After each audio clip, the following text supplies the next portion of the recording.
Salut les amis, c'est Sofiane. On se retrouve pour un nouvel épisode du podcast. C'est en forgeant qu'on devient forgeron et c'est en galérant qu'on devient humoriste. Voici Galère d'humoriste avec aujourd'hui Greg Romano. Salut Greg, comment tu vas? Salut Sofiane, ça va et toi? Ça va super, merci. Et vraiment, c'est un honneur et un plaisir de te recevoir dans le podcast. Tu es quelqu'un, je le dis en toute sincérité, tu es l'un des humoristes que j'apprécie le plus. Tu es un des mecs les plus sympas du game, c'est sincère. Eh ben écoute, c'est très gentil de ta part. Et écoute, c'était une bonne expérience. On s'est rencontrés, je crois, la première fois à Bordeaux. Et écoute, moi aussi, je te porte haut dans mon cœur. Ah, bah, ça me va droit au cœur, vraiment. Tu sais, c'est dans ce milieu-là, c'est tellement compliqué de trouver des gens sympas que quand tu les trouves, tu es content de les avoir et quand ils acceptent de faire ton podcast, tu es aux anges, vraiment. Donc merci beaucoup d'avoir accepté l'invitation. Merci de m'inviter. Tout le plaisir est pour moi et pour les auditeurs.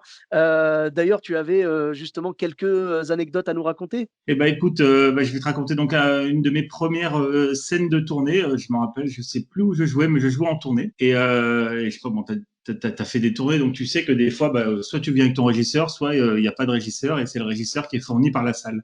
Mmh. Et ce jour-là, je me rappelle, le régisseur qui était dans la salle était malade. Donc, en fait, ils ont mis une autre personne à la place. Et après, il était très gentil, hein, au demeurant, mais il avait au moins, je sais pas, 90 ans. Non, mais vraiment, vraiment. Et je commence à faire les répètes. Pendant les répètes, tu vois, au bout de 5 minutes, si le régisseur, ça va être compliqué ou pas. Et là, j'ai vu qu'il comprenait pas, en fait. Pourtant, en plus, mon premier spectacle, moi, à la base, au début, j'avais vraiment un son au début, un son à la fin. Tu vois, la lumière qui se baissait entre les sketchs et j'avais peut-être deux musiques. Et je voyais au répète, c'était compliqué, c'était compliqué, c'était compliqué. J'ai dit, bon, c'est pas grave, on va faire le spectacle, on va bien voir. Et c'était la première fois de ma vie que je jouais en tournée avec un micro-casque. Tu vois, donc j'étais Ah pas oui, habitué, moi, à d'accord. jouer avec un micro-casque. Comme je faisais des petites salles, je jouais sans micro, en fait, sans micro-main, sans micro-casque. Et j'avais un micro-casque. Donc voilà, c'était quelque chose que j'avais pour la première fois. Et donc, je Mmh. commence à jouer le spectacle. Donc forcément, il commence à faire une erreur, deux erreurs, trois erreurs, quatre erreurs. Et au bout de la cinquième, en fait, je suis en train de faire mon sketch. Et en fait, il coupe la lumière, mais genre peut-être une minute avant la fin du sketch. Donc je suis en train de parler et il me coupe la lumière. Et moi, machinalement, je me dis, mais quel connard! Et j'avais complètement oublié en fait que j'avais le micro-casque. Et bien évidemment, il n'avait pas baissé le micro-casque. Donc en fait, toute la salle et lui a entendu quel connard. Oh, Et c'est génial! non, non, j'étais trop mal à l'aise. Mais mine de rien, après, il a plus fait aucune erreur. Donc, Alors ça, du coup, c'est un conseil, je pense, que tu donnes à tous les humoristes. Si jamais vous sentez que le régisseur, ça va être compliqué, juste avant le spectacle, vous le regardez, vous lui faites: «Quel connard!» et mais là, non. c'est nickel, quoi. Mais donc voilà. Et donc c'est pour ça que ça m'a fait une de mes premières leçons. Je me suis dit, maintenant, quand tu as un micro-casque, fais attention à ce que tu dis. Mais c'est génial! Oh là là, j'y crois pas. Oh punaise, de quel connard dans toute la salle avec le son à Non, mais fond. tu sais, c'est horrible quand tu es en train de jouer, en fait, et t'as ta chute qui va arriver, et lui, il te coupe la lumière. Là, tu t'arrêtes, tu vois con, et tu dis, mais j'ai pas fait la chute, là.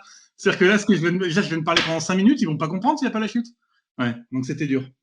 Et donc, quelle a été la réaction du régisseur, sur le moment? Est-ce qu'il t'a pas dit enfin, ou genre après le spectacle, il t'a pas dit genre, «Ouais, désolé» ou je sais pas? Non, même pas. Mais après, il était gentil comme tout, mais tu vois, c'était vraiment c'était un gage. C'était pas son métier. Il était en remplacement parce que l'autre régisseur était malade et tout. Donc, tu vois, je l'en voulais pas là-dessus. Mais c'est vrai que quand tu débutes, parce que c'était vraiment dans mes premières scènes, quand tu débutes et que tu as déjà toi un stress par rapport à ton spectacle, par rapport à ce que tu vas faire et que tu as en plus, tu vois, ce stress de la régie, de savoir si la régie va être bonne, c'est vrai que c'était un truc supplémentaire, quoi. Mais voilà, mais non, non, je crois qu'on n'avait même pas parlé après. Après, tu sais, la soirée s'était bien passée quand même. Mais voilà, ça m'avait pas mis dans des bonnes dispositions. D'accord, et le public, est-ce qu'il a éclaté de rire quand tu as dit: «Quel connard» ou? Oui, oui, bah oui, oui, oui. Tu sais, c'est le rire, mais le rire un petit peu gêné quand même, tu vois. C'est marrant, mais il a quand même insulté le connard, quoi. Oh, c'est tellement bon, je te jure, je m'attendais pas à ça. Mm.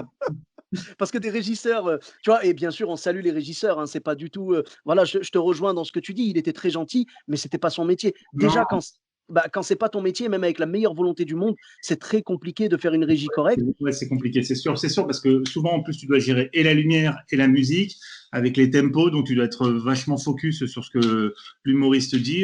Donc c'est vrai, c'est vraiment un métier compliqué. En fait, il faut être très concentré. C'est-à-dire qu'en fait, tu peux pas te permettre de ne pas regarder, de pas suivre le spectacle, ne serait-ce que 2 minutes, parce que des fois, tu as des tops qui sont à des endroits bien précis, et des fois, le fait de ne pas avoir la lumière ou le son qui part au moment, ça peut te foirer la vanne, quoi. Oui et puis, ben, même les régisseurs professionnels et franchement, il y en a vraiment des super compétents et tout, même eux, des fois, avec une régie un peu compliqué, ou des fois simplement avec les aléas de la vie, hein, ils peuvent avoir un peu le moral en berne ce soir-là ou quoi, ça peut arriver qu'il y ait un effet raté ou un truc comme ça. Et en général, tu vois, ils vont venir te voir après, ils vont te faire: «Je suis vraiment désolé, j'étais pas dedans et tout», tu vois? Voilà, c'est un métier compliqué la régie et c'est pour Mmh, ça qu'on apprécie d'autant plus quand on a des régisseurs, au top quoi, tu vois? c'est clair. Quand le régisseur est vraiment bon, tu es super content et puis à la fin, on a l'habitude de les remercier et tout. Alors, oui, d'habitude, tu vois, on dit, «Ouais, merci à Julien à la régie» et tout, un truc comme ça. Est-ce que là, du coup, tu as fait, «Merci au connard à la régie», Non, non, non, déjà, je m'en suis voulu de lui avoir dit ça, mais c'était vraiment sur le coup, le fait qu'il me coupe sur la vanne, tu vois, ça m'a énervé, mais j'ai toujours été respectueux de tous les gens avec qui j'ai travaillé. Donc, non, non, moi, ça m'a juste énervé sur. Bon, en plus, j'étais surtout pas énervé, mais tu vois, j'étais surtout mal à l'aise d'avoir dit ça et qu'il l'a entendu, quoi. Ah ouais, ouais, je Mm. comprends. Bah oui, tu étais mal à l'aise, on aurait tous été mal à l'aise, comme ça, mais c'est tellement beau parce que c'était un réflexe, quoi, tu vois? C'était pas calculé. Ouais, ouais, c'est clair. Non, mais je te taquine, hein. Moi, le premier, si j'avais dit, «Quel connard» dans le micro et qu'après, à la fin, je faisais les remerciements, j'aurais peut-être fait une petite blagounette. J'aurais pas réutilisé le mot, mais j'aurais peut-être fait une petite blagounette du style: «Merci beaucoup à la régie, sauf pour tout à l'heure quand il m'a éteint la lumière trop tôt». Tu vois? Ou voilà, juste, tu vois, pour souligner le truc. Parce que je pense qu'il y a rien de pire quand tu fais un spectacle que d'ignorer les petits couacs. Tu vois ce que je veux dire? Ouais, Tu as en fait, les humoristes qui vont faire en sorte, tu sais, ils jouent avec des œillères. C'est genre, il peut se passer n'importe quoi dans le public ou dans la régie, ils vont jamais adresser, ce truc-là, tu vois? ouais. Alors que justement, il faut le faire, il faut, crever l'abcès, tu vois? Les gens ont vu ce qui s'est passé. Moi, je sais que quand je suis dans une salle et que je vois quelque chose qui se passe, si jamais la personne sur scène ne réagit pas et n'en parle pas, j'ai l'impression qu'elle évite une difficulté, tu vois? Elle élude le problème et je trouve ça dommage, tu vois? Alors qu'au contraire, si jamais elle fait: «Attends, attends, il s'est passé un truc là» et hop, après elle enchaîne, même si la blague est pas ouf, le côté fraîcheur et improvisation va faire que je vais aimer ce qu'elle va faire. Ouais, c'est vrai. Mmh D'accord. et donc ouais, le spectacle s'est quand même bien passé, c'est l'essentiel. Ouais, c'était cool. Franchement, Bon et donc ouais, tu en avais une deuxième, tu m'as dit? oui, je faisais une première partie dans une grande salle. Je sais plus si c'était la Cigale ou quoi, mais c'était une grande salle. Et, Mmh euh, mh. et moi, sur mon spectacle ou sur mes scènes ouvertes que je fais, je rentrais toujours en fait en dansant. Parce que Oui. faut savoir que je sais absolument pas danser, que quand je danse, déjà c'est très drôle visuellement. Et là, comme c'était une grande salle, je me suis dit tiens, tu sais, c'était à l'époque de la sortie du single Chandelier de Sia. Ah! Tu sais, avec Oui. les cheveux comme elle avait aussi, les cheveux blonds, là, l'espèce de perruque avec les cheveux Ouais, au ouais. carré. Et je me suis dit, tiens, je vais m'acheter une perruque cheveux au carré, je vais rentrer sur le chandelier SIA et je vais tenter de faire la chorégraphie. Et donc, la salle était blindée. Hein. Donc, moi, j'étais en première partie et j'attends derrière le rideau et je me dis, ils vont m'annoncer, tu vois. Et Hein, là, hein. j'ai la musique de SIA Chandelier qui part et ils m'annoncent pas. C'est-à-dire qu'ils m'annoncent pas du tout comme une première partie. Donc, les gens, ils étaient Ah! vraiment en mode, on attend le spectacle. Et là, ils me voient rentrer. Donc, bah, tu connais mon physique, 1m93, 130 kilos. Donc là, ils me voient arriver habillé en SIA en train de danser et ils me regardent tous, tu vois. Et ils me regardent tous et l'air de dire qu'est-ce qui se passe? On s'est gouré de spectacle, tu vois. Et moi, je suis en train de danser et je vois, tu danses. Bon, déjà, j'ai du mal à danser, donc je danse, je galère. Et là, je vois tous les gens, il y a personne qui rigole. Toute la salle entière, il y a personne qui rigole. Et mon train de dire, ils m'ont même pas annoncé comme première partie. Qu'est-ce que je fais? Et je dansais genre 40 secondes. Hein. Et 40 secondes, c'est très long. Hein. Déjà, quand tu es en turpo à danser 40 secondes, c'est déjà très long, tu vois. Mais en plus, quand tu as, je sais pas combien de personnes, il y a plus de 1500 personnes qui rigolent pas, c'est encore plus long. Et, Ouais. euh, et je commence à danser. Et après, je m'arrête, donc essoufflé, bien sûr, et je commence à me présenter. Donc, moi, je suis la première partie, et j'ai vu les gens, tu sais, quand ils ont entendu que j'étais la première partie, le soulagement, tu sais, dans leur regard. Je pense qu'ils pensaient vraiment qu'ils s'étaient gourés de salle, tu vois, j'en sais rien, et qu'ils étaient arrivés dans un spectacle de chorégraphie, de trucs de danse. Ouais, Et, euh, ouais. et moi, en plus, déguisé en sillage, je veux dire, tu vois, c'était. Oh! Les couples qui devaient se regarder genre: «Mais tu t'es trompé, c'est pas le spectacle, c'est le lac des cygnes», tu vois? Non, mais ouais, ouais ben, c'est Oh! un gros signe, alors. Hein. Et, Ah euh, ouais.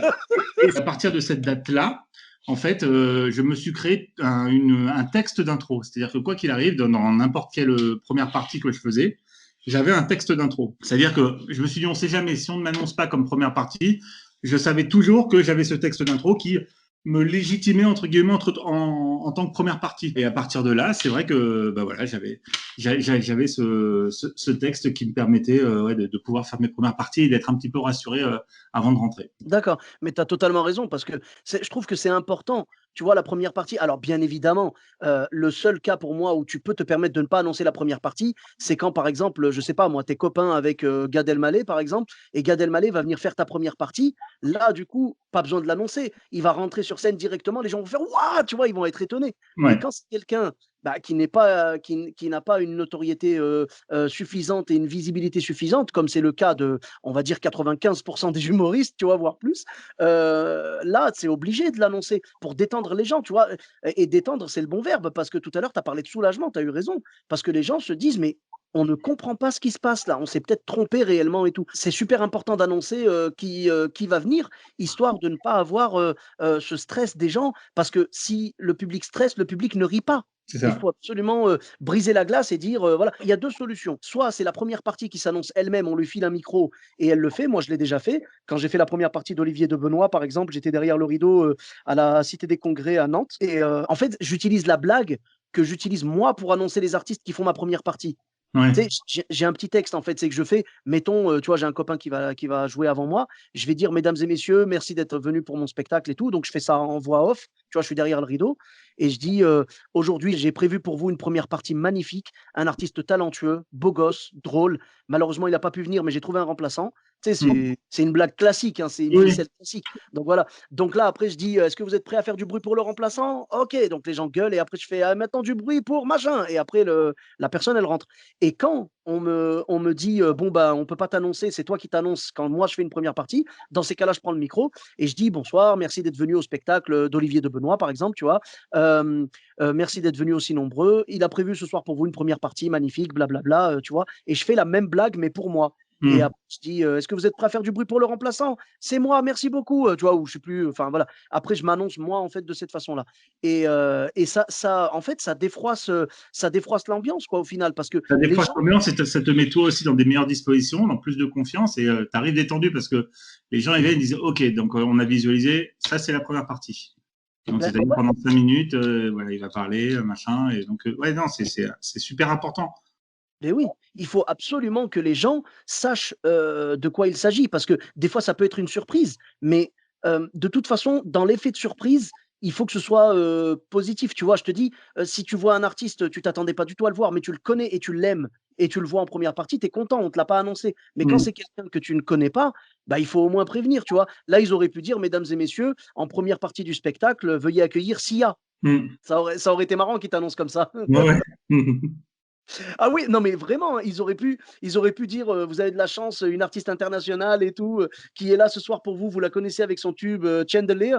Et après, bim, toi, tu rentres en Sia. C'est trop. Là, les gens auraient hurlé de rire là. C'est vrai. Ah, mais c'est dommage. Mais tu t'en es bien sorti au final. Est-ce que ton passage a été cool derrière? Oui, oui, non, ça a été cool parce qu'après, justement, je me suis présenté en tant que première partie. Et, non, non, après, ça s'est très bien passé. Mais c'est vrai que, disons que tu vois, tu fais cette danse pour que ça mette un petit peu l'ambiance, que les gens applaudissent, qu'ils se mettent dedans. Et en fait, ça a eu complètement l'effet inverse. Voilà. C'est ça. Bon, du coup, on pourra plus te voir danser sur Sia malheureusement. Non, non, non, mais j'ai arrêté la danse. Hein, je veux dire, je laisse ça aux vrais professionnels maintenant. Est-ce qu'au moins tu as gardé la perruque? Non, mais bien sûr que non. Non, le soir même, j'ai jeté. Non, mais tu sais quoi? Ce serait trop marrant que tu prennes la perruque, que tu la mettes pour monter sur scène et que tu joues comme si de rien n'était. Tu parles même pas, tu Ouais, vois? ouais, ça pourrait être marrant, c'est sûr. Ouais, ouais, écoute, en tout cas, ouais, ça fait plaisir d'avoir pu, écouter ces belles anecdotes et malheureusement, ça me rappelle que pour l'instant, nous sommes privés de scène et nous sommes privés de te voir toi sur scène. Ça fait un petit moment que tu es pas monté, je crois? Oui, bah moi j'ai arrêté mon one man il y a 2 ans, mais je joue dans une pièce en ce moment qui s'appelle Duel à David et Jonathan Ah! avec Ouais, Artus, avec ouais. Julien Schmitt, Céline Groussard et Sébastien Chartier. Et bah là, écoute, on n'a pas joué depuis le mois d'avril dernier. Ah d'accord, Donc dommage ouais. et donc entre les 2 premiers confinements, vous avez pas pu reprendre? Non, on n'a pas pu reprendre parce que c'était des dates de tournée, donc c'était compliqué. Et donc là, on va reprendre, mais je pense à partir de 2022. D'accord. Bon, bah, déjà, c'est une bonne nouvelle que tu aies gardé le contact avec la scène, à travers ça avant de revenir peut-être avec un second one man? Peut-être, Peut-être, écoute, tu sais, entre-temps, j'ai été papa de 2 enfants, donc oui, j'ai des choses à raconter. Ah bah, alors là, mais tu sais quoi? Moi, j'ai vu ton spectacle, je l'ai vu et moi, je suis beaucoup dans l'empathie et tout ça et puis dans l'identification et quand je t'ai vu sur scène raconter, tes anecdotes, ta vie en fait, c'est ta vie qui était sur scène, Oui. tu vois? Tu faisais ça et tout. Il y avait beaucoup tu avais mis beaucoup de toi dedans. Moi, j'aime beaucoup l'autodérision, j'en fais beaucoup aussi et je me disais: «Mais c'est génial en fait, il nous parle avec le cœur, il nous parle vraiment». Tu vois, il y a presque pas de filtre, quoi, tu vois? C'est comme Non, si on était je me racontais vraiment à 100% sur scène, ouais. Ouais, c'était ma vraie c'est vie. ça, c'est ça. Mais ça faisait ton charme, en fait, sur scène, tu vois? C'était vraiment les gens sentaient que tu trichais pas parce qu'il y a des gens quand ils balancent un truc et qu'en fait, tu te rends compte que c'était totalement faux, tu es un peu déçu alors que toi, c'était vraiment du 100% vrai. C'était un spectacle bio, quoi, tu vois? Mmh. Le deuxième, bah, du coup, avec tes enfants, bah, déjà félicitations. Moi, je j'ai été vraiment ravi de voir que tu étais devenu papa et puis j'ai appris, donc récemment, tu m'as dit que tu étais devenu papa pour la deuxième fois donc c'est quand même beau. C'est deux petites filles? Non, une petite fille et un petit garçon. D'accord, OK. Moi, je me souvenais, ouais, tu avais eu la fille en premier. C'est ça. Voilà, moi, c'était la fille dont je me souvenais et donc bah, c'est tellement beau et moi, en tant que papa, tu vois, moi, j'ai 3 enfants aussi et je peux te dire que j'ai eu plein d'idées par rapport à ça donc je suis persuadé, là, évidemment, tu vois, tu dois te dire, «C'est pas pour maintenant» et tout mais je suis sûr que tu as, des notes dans ton téléphone remplies de quoi faire un spectacle entier, quoi. Ah bah toujours, hein. Toujours en Ah, écrit, hein. On est en vraiment. sans cesse écriture, on a toujours le téléphone avec, l'application Notes et on écrit, hein. Mmh. Et beh, du coup, ça peut être intéressant de te demander, en fait, comment tu te sens, toi, par rapport au fait que tu es passé du one man à une pièce avec beaucoup d'autres comédiens? Est-ce que le plaisir est le même? Moi, j'ai jamais fait ça, donc je peux pas te dire, mais est-ce que le plaisir est le même? Est-ce qu'il y a une frustration de pas être seul? Est-ce que je sais pas? Non, le plaisir il est totalement différent. Déjà, tu es pas tout seul. Tu sais, quand tu joues tout seul ton spectacle et que tu vois, par exemple, que, je sais pas, c'est difficile les 5 premières minutes, que le public n'adhère pas forcément à ton humour et que les rires vont être difficiles, tu sais qu'après toi, tu vas être tout seul pendant 1 heure, en fait, à essayer de ramer ou à essayer de récupérer le public.